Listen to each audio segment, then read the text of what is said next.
자, 화요일 이 시간 여러분의 통장을 해결해드리는 두 분 함께하십니다. 정원창 전문가, 윤명환 전문가 오셨습니다. 안녕하세요. 안녕하세요. 네.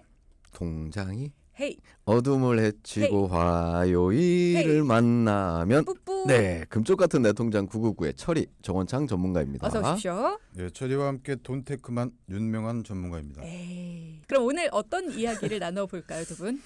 네, 오늘은 2025년 올해 개편이 예정되어 있는 실손 의료보험에 대해 이야기하려고 하는데요. 네. 이미 알고 계신 동키분들도 계시겠지만 정부는 1, 2세대 실손 보험 가입자들을 새로운 상품으로 전환하도록 유도하는 방안을 추진 중입니다. 근데 1세대, 2세대 실손보험, 보험료는 비싸지만 개편되는 실손보다는 보장 범위도 넓죠. 그리고 장점들이 꽤 많아요. 그래서 전환보다는 유지를 하는 게 좋다라고 생각하시는 분들도 꽤 많지 않나요? 네, 맞습니다. 그래서 오늘 1세대부터 4세대 실손의 특징에 대해서 나눠서 설명을 드리려고 하고요. 또 어떤 분들이 전환을 하는 게 더 유리한지 꼼꼼하게 살펴보려고 합니다. 먼저 1세대 실손은 2003년 10월부터 2009년 7월까지 판매된 실손을 말하는데요. 네. 1세대 실손의 장점은 입원 시 치료비 100%를 보상을 하고요. 통원비의 경우 약제비 통원비 치료를 합쳐서 5,000원을 공제하는데요. 대학병원이나 동네 병원 상관없이 5,000원을 공제하고 지급합니다. 그러니까 자기 부담금이 5,000원이다. 네. 그리고 상해 쪽에 대해서는 좀 특이한 특약이 있습니다. 지금은 없어졌지만 일반 상해 의료비 특약이라는 이러한 특약을 선택할 수가 있는데요. 보통 우리가 실손보험을 가입을 하게 되면 내가 실제로 병원비를 썼던 부분에 대해서만 보상을 받잖아요. 하지만 이 일반 상해 의료비 특약은 내가 지출 내역이 없어도 보상을 받을 수 있는 그러한 경우가 있습니다. 예를 들어서 우리 교통사고가 나서 병원에서 치료를 받게 됐을 때 있잖아요. 네. 자동차 보험에서 거의 대부분의 내 치료비는 보상이 됩니다. 그렇죠. 하지만 이 일반상의 의료비를 선택하신 분들은 자동차 보험에서 지급된 병원비의 50%를 내가 가입한 이 특약으로 다시 추가적으로 지급을 받을 수가 있습니다. 지급 방법은 보상 처리를 받은 보험회사에 교통사고 지급 결의서, 보험금 지급 내역서를 요청하시고 일반상의 의료비를 가입하고 있는 보험회사에 제출을 하시게 되면 지출한 의료비가 없어도 지급을 받을 수 있는 아주 그러한 특약이 있습니다. 그러니까 실손, 이거 뜻 자체가 실제로 손해본 금액에 대해서 내가 받는다라는 건데 이 일반상의 의료비라는 이 특약은 가지고 있다면 내가 실제로 손해본 금액에 대해서 다른 보험에서 이미 보장을 받았음에도 불구하고 네. 그럼에도 불구하고 내가 또 받을 수 있다. 그러니까 중복으로 또 받을 수 있다는 얘기예요. 그렇죠. 그렇기 때문에 지금은 없어졌지만 예전에 가입한 굉장히 좋은 특약이라고 볼 수가 있습니다. 1세대 실손을 내가 가지고 있다면 이 특약을 갖고 있는지 한번 확인해 보는 게 필요하겠네요. 네네. 지금 왜 없어졌죠? 아무래도 아쉽다. 보험회사의 손해율이 좀 높다 보니까 이러한 특약은 좀 없어진 것 같아요. 1세대 실손보험 보장은 참 좋은 것들이 많아요. 지금 방금 얘기한 것처럼 이거 왜 없어졌지 싶은 것들이 꽤 많은데 네. 근데 단점은 나이를 먹을수록 너무 보험료가 올라요. 네, 무지막지하게 오르더라고요. 저희도 그러한 상담을 굉장히 좀 많이 받고 있는데요. 지금 말씀드린 1세대 실손보험 상해 의료비 좋은 특약이었죠. 일반 상해 의료비 이러한 특약들을 가입하신 분들도 꽤 많은데 보험료가 많이 인상이 되고 있기 때문에 고민이시지만 보험료가 많이 인상되지 않는 그러한 나이대 혹은 일반 상해 의료비 같은 경우는 갱신형이 아닌 비갱신형으로도 가입하신 분들이 있거든요. 금액은 크진 않은데 그러한 부분들은 가입을 하신 부분들 계속 유지를 하시는 것을 권해드리고요. 다만 단점이라고 조금 전에 말씀드렸던 부분들은 3년 또는 5년 갱신 주기로 보험료가 많이 인상이 됩니다. 보장되는 범위도 넓고 보장되는 금액도 높다 보니까 갱신되는 그러한 시기마다 보험료가 많이 올라가는 게 큰 단점이라고 볼 수 있습니다. 하지만 이 점은 병원에 많이 가지 않으신 분들에게는 단점일 수 있지만 병원에 자주 가시는 분들에게는 어쩌면 좋은 혜택이라고 볼 수 있기 때문에 치료를 받고 계시거나 혹은 내가 다른 사람들보다 병원을 좀 많이 다닌다라고 하시는 분들은 건강 상태와 이러한 부분들을 좀 체크를 해서 내가 가입한 실손보험에 대한 해지나 조정을 한번 좀 다시 한번 생각을 해보실 그쵸. 필요성이 있습니다. 잘 고민하셔야 돼요. 이 실손이라는 게 내가 병원을 자주 가느냐 안 가느냐, 그리고 어떤 병원을 자주 가느냐, 어떤 치료를 많이 받느냐, 이런 부분들도 많이 좀 체크를 해보셔야 되는 것 같고, 그럼 저는 궁금한 게 지금 얘기를 듣다 보니까 우리가 왜 보험을 갖고 있을 때 보험 전체를 해지하는 게 아니라 어떤 특약은 남겨두고 어떤 특약은 없애고 이게 가능하잖아요. 네, 맞습니다. 그럼 내가 만약에 1세대 실손을 가지고 있어요. 근데 금액이 너무 많이 올라서 나는 이거 4세대로 바꿔야겠다라는 생각을 했는데 보니까 일반상의 의료비 특약이 있어요. 네. 근데 이건 비갱신으로 가입을 할 수도 있다면서요. 그럼 나는 이거는 남겨두고 1세대를 4세대로 바꿀래가 되나요? 네. 가능해요? 그 부분은 보험회사마다 좀 다소 그 인수하는 조건들이 좀 다르긴 합니다. 그래서 정확하게는 내가 가입한 실손 의료비 보험이 가입되어 있는 보험회사에 정확하게 문의를 해보시는 것이 좋고요. 어떤 회사가 되나요? 그거를 요거는 안 되죠. 네. 네. 깜짝이야. 네. 이런 부분들 어떤 회사는 되고 내 회사는 될까? 내가 이 특약이 있는데 이건 유지할 수 있을까? 이런 부분들까지는 저희가 방송에서는 말씀을 드릴 수가 없기 때문에 이런 부분들 개인에게 맞춰서 상담이라고 적어주시는 분들께만 가능합니다. 이런 부분들까지 알고 싶다 하시는 분들은 전문가 상담 요청을 주시면 되고요. 또 궁금한 게 있다 하시는 분들은 문자창을 통해서 궁금한 거 질문들 주세요. 지금 들으면서도 이런 부분들 궁금하다 하시는 부분들 문자창 열려 있습니다. 샵 0999 열어둘게요. 네, 계속해서 얘기 이어가 볼까요? 자, 그럼 이번에는 2세대 실손에 대해서 살펴볼 텐데요. 네. 2009년 8월부터 2013년 3월까지 판매된 실손을 표준화 실손, 2세대 실손이라고 합니다. 네. 급여랑 비급여 상관없이 90% 지급받을 수 있고요. 통원 치료의 경우 병원별로 공제 금액이 달라집니다. 일반 의원급은 10,000원, 종합병원은 15,000원, 상급 종합병원은 20,000원, 약자비는 8,000원을 공제하고 보상이 됩니다. 1세대 실손보다는 자기 부담금이 늘어나서 1세대에 비해 보험료가 저렴한 편이지만 절대적으로 봤을 때는 보험료가 상당히 높다고 볼 수 있습니다. 1세대보다는 조금 단점이라고 했던 부분들이 잡혔고 장점이라고 했던 부분들이 줄어들었지만 뭐 그래도 비슷비슷하다라는 말씀이시고요. 자, 그럼 이제 3세대 실손 볼까요? 네. 3세대 실손보험은 2013년 4월부터 2021년도 7월까지 판매된 실손보험을 말합니다. 3세대 실손보험의 특징은 15년마다 갱신이 되는 그러한 상품이라고 볼 수 있는데요. 네. 이 얘기를 좀 다시 한번 말씀드리면 갱신 주기는 뭐 2년, 1년 이렇게 좀 1년, 3년 이렇게 나눠져 있지만 15년마다 실손보험을 재가입할 수 있는 그러한 제도가 생겼습니다. 이 얘기는 뭐냐면 처음 가입 당시에는 급여 90%, 비급여 80% 이렇게 지급을 받을 수 있는 상품을 가입했다 하더라도 가입 후에 15년이 지나면 현재 판매되고 있는 실손보험으로 다시 재가입이 된다라는 거죠. 네. 1세대는 갱신 시점에서 그대로 1세대지만 네, 맞습니다. 이 3세대는 3세대 갱신 시점이 오면 지금 판매되는 뭐 4세대든 5세대든 이렇게로 바뀔 수 있다는 거네요. 네, 15년 간격으로 그렇게 움직이고 있는데요. 네. 이 부분에 있어서 혹시 내가 병력 사항이 있으면 재가입이 안 되는 거 아니야라고 이렇게 걱정하시는 분들도 꽤 많으세요. 네. 다행인 거는 병력이 있어도 치료 중이어도 변경된 실손으로 가입은 가능합니다. 그리고 3세대 실손보험의 장점이라고 볼 수 있는 게 바로 1, 2세대 실손보험보다는 보험료가 저렴하다라고 그렇죠. 볼 수가 있는데요. 그 이유는 비급여 3종 특약이 따로 분리가 되어 있어요. 그게 이제는 도수치료, 체외충격파 그리고 비급여 주사제, MRI나 MRI 이렇게 3급여 비급여에 대한 3종이 따로 분류가 되어 있어서 자기 한도도 30% 그리고 한도 금액도 보장되는 금액도 따로 빠져나와 있기 때문에 1세대, 2세대보다는 가격이 더 저렴해졌습니다. 비급여 치료를 많이 안 받는 분들 같은 경우에는 이게 좋아진 건데 맞습니다. 이 부분을 많이 받는 분들 같은 경우에는 좀 부담이 커졌네요. 맞아요. 네. 네, 마지막으로 2021년 7월 이후 가입한 실손 의료보험이 4세대 실손입니다. 4세대 실손은 급여 80%, 비급여 70%를 보상받을 수 있고 재가입 주기가 5년으로 5년마다 보장 내용이 변경될 수 있습니다. 1, 2, 3세대 실손과 4세대 실손의 가장 큰 차이점은 연간 비급여 치료비 청구 금액에 따라 할인이 되거나 할증이 될 수 있습니다. 먼저 비급여 3종은 도수치료, 체해충격파, 증식치료는 연간 350만 원 이내 50회, 주사치료는 연간 250만 원 이내 50회, MRI, MRA는 연간 300만 원 이내에 횟수 제한은 없이 보상받으실 수 있습니다.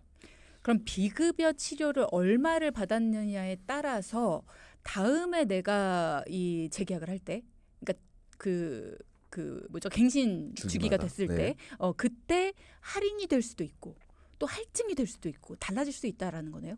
네, 맞습니다. 비급여 치료비 할인 할증 비율표에는 1단계는 보험금을 지급받지 않았을 때는 5%가 할인이 되고요. 2단계는 100만 원 미만일 때는 보험료가 유지가 되고 3단계일 때는 100만 원 이상 150만 원 미만일 때는 100% 인상이 되고요.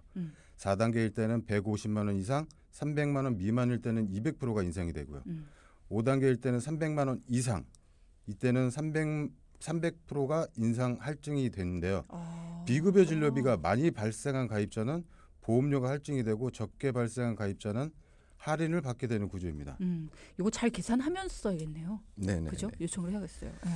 그리고 개편 네, 얘기를 해야죠. 요번에 이제는 가장 좀 이슈가 되고 뉴스에도 많이 나왔던 게 이제 5세대 실손보험에 대한 개편안이 1차적인 부분들이 좀 발표가 나왔어요. 그런데 굉장히 좀 다들 이 부분에 대해서 걱정하고 있는 부분들이 좀 꽤 있습니다. 의료계도 그렇고 실손보험을 가입하신 분들도 마찬가지인데요. 네. 좀 어려운 얘기일 수는 있는데 우선 이제는 요 개정안에 대한 가장 큰 틀은 뭐냐면 지금 현재 병원비가 높게 측정되어 있는 이 비급여에 대한 치료를 관리급여 항목으로 뺀다라는 얘기예요. 관리급여 항목이 뭐예요? 네네. 이 부분은 뭐냐면 지금 높게 측정되어 있는 병원비에 대한 부분들을 국민건강보험에서 관리를 해서 비급여 항목을 다시 조정을 하겠다라는 얘기인 건데요. 이걸 이제 자율적으로 맡겨놨습니다. 병원 치료를 받을 때 있어서 이러한 치료가 필요하면 비급여 항목이라도 내가 치료를 받을 수 있는지 없는지에 대해서 선택적인 부분 그리고 의사의 소견에 의해서 이러한 부분들이 맡겨졌기 때문에 실손보험은 또한 이러한 비급여에 대한 부분도 일정 부분 다 보상을 받을 수 있는 부분들이었는데 이러한 부분들이 보험회사의 손해율 그리고 어떻게 보면은 이제는 예전에 좋은 실손보험을 가입하셨던 분들이 이러한 비싼 치료를 좀 많이 받고 있는 부분들을 좀 조정하기 위해서 이거를 관리하겠다라는 부분들이 있는데 만약에 이렇게 관리급여로다가 바뀌게 된다 그러면 국민건강보험에서 이 부분의 혜택만큼 실손보험에서도 이 부분에 대한 혜택을 좀 주겠다라는 내용이에요. 그 얘기는 뭐냐면 예전에는 내가 80% 실손보험으로 여기까지 네. 중요한 얘기를 나누고 있어서 이 얘기 잠시 후에 3부에서 이어가도록 하겠습니다. 자, 그러면 앞서 1세대부터 4세대까지 쭉 정리를 하면서 이제 개편돼서 나올 5세대 실손에 대한 이야기를 저희가 정리하다가 마무리가 됐는데 5세대 실손이 가장 큰 특징 중에 하나가 비급여를 관리급여 항목으로 분리한다. 네. 네, 빼놓는다. 맞아요. 뭐 이런 얘기를 하셨어요. 이게 정확히 무슨 얘기인지 다시 한번 좀 들어봐야겠어요. 네. 그렇게 된다 그러면 국민건강보험에서 비급여 항목에 대한 지금 현재 운영되고 있는 비급여 항목에 대한 부분들을 국민건강보험에서도 일정 부분 도와준다라는 항목으로 뺀다라는 얘기거든요. 그렇게 된다 그러면 실손보험에서도 그 정도쯤의 혜택으로만 보상을 해준다라는 걸로 바뀐다. 좀 어려울 수 있는데 이 부분은 내 부담금이 그래도 지금보다는 실손보험에서 혜택을 받는 부분들이 좀 줄어든다라고 생각을 해주시면 돼요. 내 부담금이 좀 늘어난다. 근데 그 부분이 좀 비싼 비급여 치료 항목에 대한 부분들이 좀 부담이 늘어난다라고 생각을 해주시면 될 것 같습니다. 아직은 확정적으로 나온 그러한 부분들은 아니니까요. 가이드라인만 이렇게 나와 있습니다. 어쨌든 가능성이긴 하지만 그렇게 많이 이야기가 나오고 있다라는 거. 가능성이지만 거론을 하는 이유는 1세대부터 4세대까지 지금까지 흐름을 봤을 때 계속해서 시기가 늦춰질수록 최근에 가까워질수록 자기 부담금은 계속해서 늘어났어요. 네네. 그렇죠. 그렇기 때문에 어쨌든 소비자들 입장에서는 내가 더 많은 돈을 내고 실제로 손해본 금액에서 더 많은 돈을 내가 부담하고 덜 받았단 말이에요. 그 부분은 계속해서 유지가 될 거다. 그런 흐름은 유지가 될 것이다라고 보고 있는 거죠. 네. 대신에 보험료, 부담되는 보험료에 대한 부분들은 계속적으로 좀 줄어들 수 있는 납입해야 되는 보험료는 줄어드는 거고요. 그리고 가장 큰 핵심은 우선 이러한 부분들에 대해서 여러 가지 말들이 좀 많습니다. 불편한 부분들도 좀 있고 하기 때문에 하지만 이제 중증 치료에 대한 부분들은 예전하고 동일하고 경증 치료에 대한 부분들만 이런 식으로 좀 바뀐다라는 그러한 그 정부의 가이드라인도 나와 있는 상태입니다. 네. 이런 부분들 잘 알아두시면 좋을 것 같습니다. 자, 그러면 요거 하나만 더 여쭤보고 다음 3부로 넘어가죠. 주위에 보면요. 실손 전환을 하는 게 유리한지 아니면 그대로 유지하는 게 더 나은 건지 잘 모르겠다 하는 분들 많거든요. 이걸 판단할 수 있는 정확한 기준 어떤 걸로 판단을 해야 될까요? 그 부분은 내가 내고 있는 보험료 대비 내가 받고 있는 보험금 그리고 내가 의료 행위를 얼마나 하는지에 대한 기준이 전환을 할지 말지에 대한 기준인데 야, 복잡하네요. 세 가지 네, 다 그 고려하려면. 기준을 잡기에 좀 애매모호하다 하시는 분들은 검색창에 실손 의료보험 계약 전환 간편 계산기라는 게 있습니다. 뭔 계산기요? 실손 의료보험 계약 전환 간편 계산기라고 검색을 하셔서 뭐 가입한 보험이 뭔지 회사가 어딘지 연령대나 뭐 여러 가지 체크할 항목이 있는데 그 체크 항목을 하셔서 거기에서 조회를 한번 해보시는 것도 나쁘지 않을 것 같습니다. 이런 것들도 계산해 주는 것이 있다. 물론 이게 100% 답은 아닙니다. 이런 것들을 통해서 조언을 받을 수 있다라는 거니까 한번 해보시면 좋을 것 같고요. 한 분 질문을 주셔서요. 이분 이야기 잠깐 해볼까요? 일반 상해 의료비 특약이라는 것도 있군요. 놓친 게 참 아까운데 70세입니다. 지금이라도 실비를 넣는 게 좋을까요? 지금까지 실비 자체를 넣지 않았거든요. 아니면 그냥 별도로 돈을 저축해두고 쓰는 게 나을까요? 궁금합니다. 네. 우선 연령대가 70세이신 분에 대한 질문인데요. 지금 현재 가입할 수 있는 실손 보험에 대한 가능성을 한번 체크를 해봐야 되는데 지금 13군데의 보험회사에서는 실손 보험에 대한 부분들을 가입을 하는 것들이 거의 뭐 좀 단독 실손으로만 가입하는 것들에 대해서는 좀 힘든 그러한 상황들이 있고 연세 때문에? 네네. 그러한 부분들도 있고 그리고 실손 보험이 사실상 우리가 가격은 뭐 예전 실손 보험 비싸지만 누구나가 필요한 보험이라서 다 가입을 할 수 있을 거라 생각을 하는데 가장 인수가 까다로운 보험입니다. 실손이? 네. 조그만 치료력과 아니면 병원에서 내가 치료받은 그런 이력들이 있다 그러면 인수가 굉장히 되게 힘들어요. 그렇기 때문에 지금 연세 있으신 분에 대한 질문은 실손 보험에 대한 가입을 내가 선택하는 것보다는 우선 내가 가입할 수 있는지 없는지도 한번 체크를 해보시는 것이 중요할 것 같습니다. 실손조차 없습니다라고 하시는 거 보니까 다른 보험들도 아마 많이 준비를 안 해놓으신 것 같아요. 네네.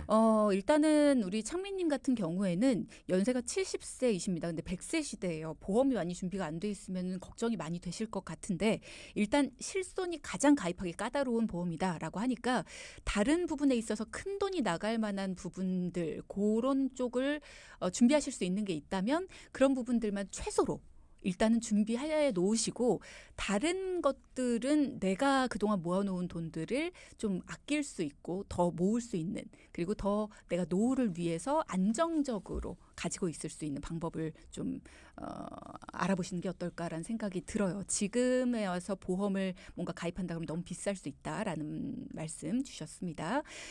자, 이런 거 도움 필요하시다면 전문가 상담 신청해 주시면 되고요. 한 분 더 있네요. 저는 암보험, 건강보험, 재해보험이 있고요. 실손은 없습니다. 지금이라도 실손을 들어야 할까요? 53살입니다. 실손이 없는 분들이 굉장히 많네요. 네. 우선 그 가입돼 있는 그 상황들을 보험 증권들을 한번 꼼꼼히 좀 체크를 해서 실손 가입에 대한 가능성, 유무를 한번 체크를 해보시는 것도 중요하고요. 그리고 예전에 그러니까 이렇게 좀 실손 보험을 다 미처 준비를 못하신 분들은 지금 예전보다는 좋아진 특약들이 이러한 실손 보험을 좀 대처할 수 있는 수술비 혹은 뭐 내가 입원을 했을 때 간병인을 써야 되는 그러한 지출들 실질적으로 내 주머니에서 나갈 수 있는 이러한 지출들을 막을 수 있는 보험들이 예전보다는 새롭게 생겨난 것도 있고 업그레이드가 되어 있는 그러한 특약들이 좀 있습니다.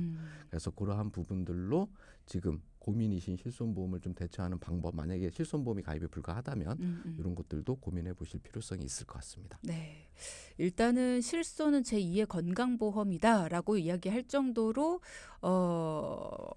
굉장히 많이들 가입을 하고 계신 줄 알았는데 우리 동키 여러분들 중에는 가입을 안 하신 분들도 꽤 있네요. 일단 나한테 필요한 건지 내 지금 건강 상태나 여러 가지를 봤을 때 가지고 있는 것이 이득인지 이런 것들을 알고 싶으시다면 전문가의 상담 신청해 주시면 조금 더 자세하게 나한테 맞춰서 한번 알아봐 드리겠습니다. 샵0999 열어둘 거고요. 자, 저희는 그러면 준비된 이야기 나눠봐야겠네요. 두 분이 직접 만나서 고민을 해결해 준 분의 이야기 살펴볼 텐데요. 저희가 방송에 맞게 꽁트로 재구성을 해봤습니다. 만나보시죠. 아유, 어서들 와. 뭘 병원까지 오고 그래들. 좀 어때? 수술은 잘 끝났어? 어떻긴 뭘 지금도 아프다고 그냥 징징대지. 아유, 그러게 지가 뭐 축구 선수야? 뭔 운동을 그렇게 과격하게 하냐고. 아유, 정말. 애들 다 그렇지 뭐.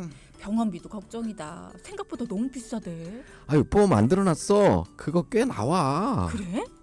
그럼 지난번에 우리 엄마 화장실에서 넘어져서 팔에 금이 갔잖아. 병원 가서 수술하고 아유 난리도 아니었는데 어떡해.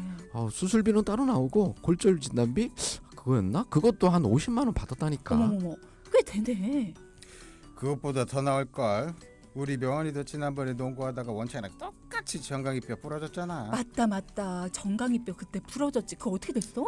100만 원이가 나왔을걸. 어머머머. 정강이뼈는 더 나오나 봐. 아우, 그럼 다행이지. 애 아빠가 요즘에 어렵잖아. 근데도 보험 꿋꿋하게 그냥 유지했던 보람이 있어. 아우, 다행이다.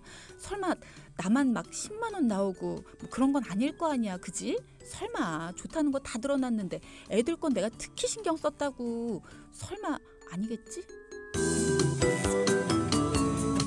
자, 오늘 사연은 50대 초반의 동키 가족분의 사연입니다. 아드님이 골절 수술을 하게 되면서 보험을 모처럼 관심 있게 살펴보셨어요.